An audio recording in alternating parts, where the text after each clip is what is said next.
পেঁয়াজগুলো কোটা হচ্ছে, এই যে এখানে পেঁয়াজগুলো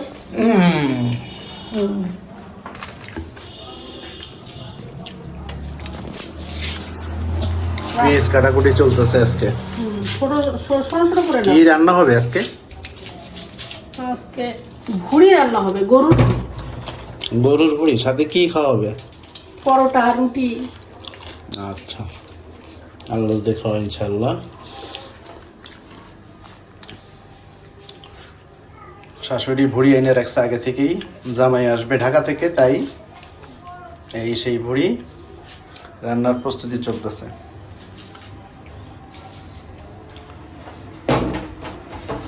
একজনে রেডি করে দিচ্ছে আর একজনে বসাবে।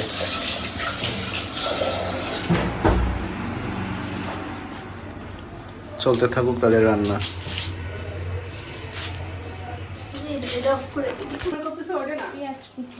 এই পেঁয়াজ কুচি দিয়ে দিল, বিসমিল্লাহ করে।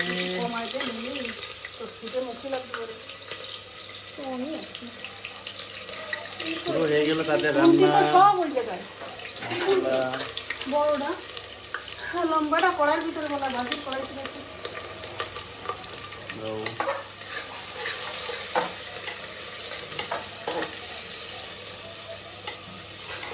আমার ওই যে চুলোর ওই কি হয়েছে না, দুটোটা লাগবে বাটা আছে না, একটু মশলা বা অতিরিক্ত হলে আমার মশলা দেবো। কয় রকম মশলা গেল নিম্মি? 3 রকম। 3 রকম মশলা গেল।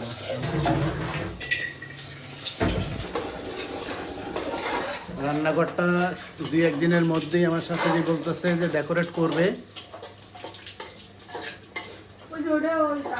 ক্লিন আছে, বাট ওই ইয়াটা করবে আর কি, একটু ইন্টেরিয়র করবে।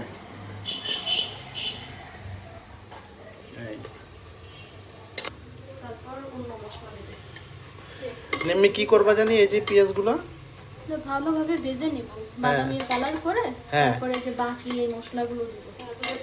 এই মশলা যাবে এরপরে না? আচ্ছা আচ্ছা, মানে বেরেস্তার মতো হবে এগুলা? আচ্ছা আচ্ছা, এই দুধটা আমার জন্য? আচ্ছা আচ্ছা, ঠিক আছে। ডিম সিদ্ধ দিলাম, আপু খাবে, জামাই শ্বশুর দিবে। আচ্ছা আচ্ছা, পিরাই হয়ে এসেছে, পিরাই হয়ে এসে বাদামি মেদামি। এখন অন্য মশলা দিয়ে দিব। বাদামি হয়ে গেছে, হালকা পানি দিয়ে দিবে? আচ্ছা, হালকা একটু পানি দিয়ে দিব। হ্যাঁ, সামান্য পানি।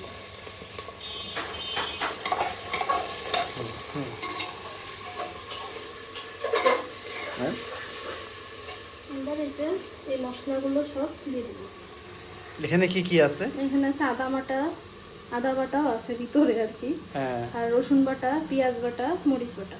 আচ্ছা আচ্ছা, সব আম্মু এই যে শিলপাটায় বাটছে এবার। ও, এগুলো বাটা মশলায় রান্না হচ্ছে আজকে, তাই তো? ব্লেন্ডার নেই। আচ্ছা আচ্ছা, এই রেসিপিটা কার রেসিপি এটা? আপনার? হ্যাঁ, সে আসলে ডাইরেকশন দিচ্ছে, আপনাদের ভাবি পারে, তারপরেও কিছু এক্সট্রা কিছু টিপস আছে, এগুলা করতেছে সে।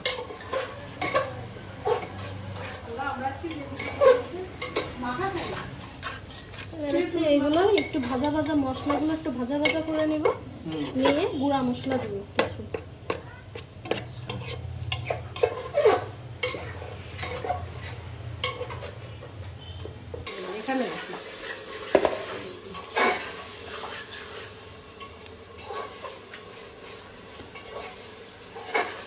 এখানে কয় কেজি ভুড়ি? 3 কেজি। 10 কেজি ভুড়ি। তো 3 কেজি তোমার ভাজলে কতটুকু হবে? 2 কেজি হয়ে যাবে। মশমশা ভাজলে সে 2 কেজি 5 জনের যথেষ্ট, সমস্যা হবে। পরোটা আর ভুড়ি।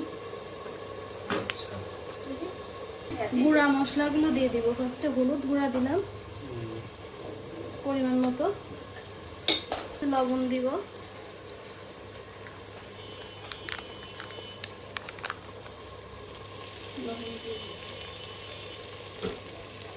ধনিয়া গুঁড়া,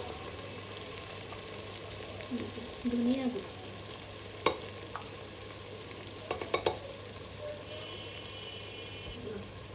দাও।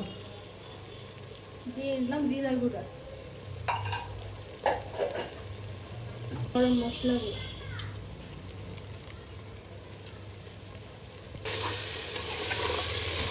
ফিরে আসছি মশলাগুলো ভালোভাবে কষিয়ে নেওয়ার পর। ভালোভাবে পিলায় ভাজা হয়ে গেছে। ভুড়িতে তো একটা মশলা বেশি দিতে হয়, সেজন্য মশলা এগুলো ভালোভাবে ভেজে নিচ্ছি। এখনো আরেকটু ভেজে নিব, তাহলে টেস্টটা একটু ভালো হবে।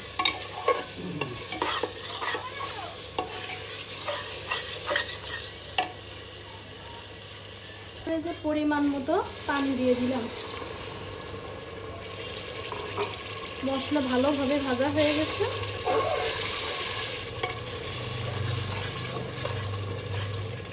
কালারটা মাশাআল্লাহ সুন্দর আসছে। সব বাটা মশলা, এই যে শিলপাটাই, পুরোটা শিলপাটাই বাটা। আগে দিকে না, এখন তো শিলপাটাই কেউ বাটে না। মানে বাটা মশলায় রান্না হচ্ছে আজকে, তাই তো? হ্যাঁ, ডিম সিদ্ধটা হয়েছে অনেকদিন পর, প্রায় হয়ে গেছে।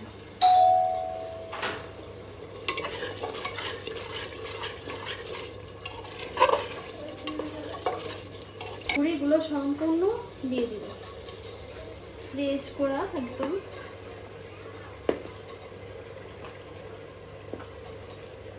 আমার হাজবেন্ড আর আমি দুইজন মিলে বুড়ি সব পরিষ্কার ইটে করে কি করলাম। 3 কেজি বুড়ি 1 কেজিতে চলে আসবে মনে হয় ভাজলে, 1-1.5 কেজি। 2 কেজি মনে হয় থাকবে।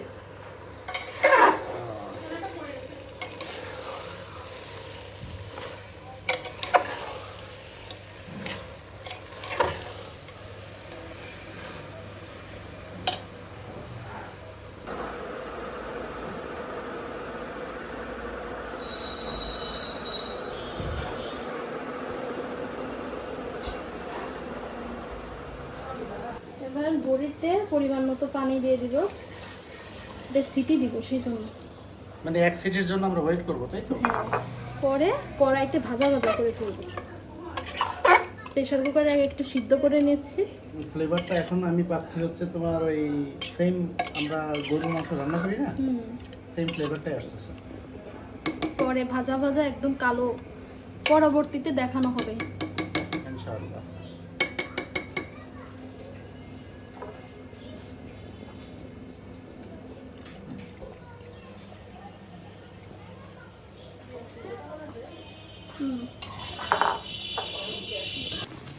যে প্রেসার কুকারে সিটি দিয়ে একটু নরম করে এখন সমস্ত ভেজে নিচ্ছি।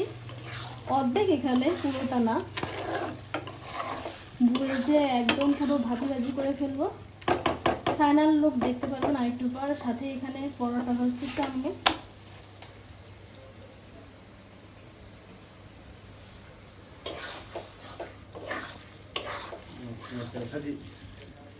মশলাটা পরোটা ভাজি সাথে ভুড়ি, আকর্ষণীয় লোভনীয় খাবার। এখনো ভাজা হয়নি, মাত্র 70% হয়েছে 100%-এর ভিতর, এখনো 30% বাকি। তো আর একটু পরে ফাইনাল লুক দেখতে পাবেন, রুটি, পরোটা আর ভুড়ি। পরোটার মধ্যে আমরা কালো কালো কি জানি দেখতে পাচ্ছি এমনি। এটা হচ্ছে কালো জিরা দিয়ে, কালো জিরা দেয় না? খুলনার ঐতিহ্য পরোটায় কালো জিরা, খেতে মজা লাগে।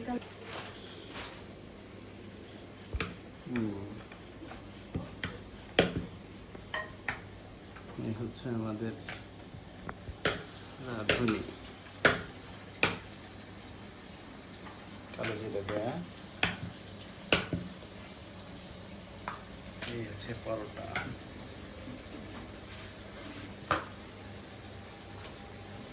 এই হচ্ছে ভুড়ি। দেখো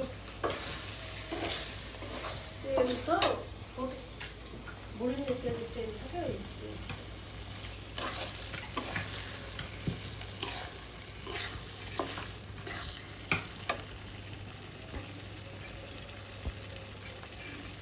এই তেলে হয়ে গেল নিম্মির ভুড়ি রান্না না? হ্যাঁ, লোভনীয় ভুড়ি রান্না, ভুড়ি ভাজি। ভুড়ি ভাজি আর কি, সাথে আগে ছিল রান্না, এখন হয়ে গেছে ভাজি। সাথে মাছ কষা পরোটা। দুইজন করলো। রান্না ঠিক নেই। না সমস্যা নেই। এখন আল্লাহর নাম নিয়ে শুরু করতে হবে, তাই তো নিম্মি?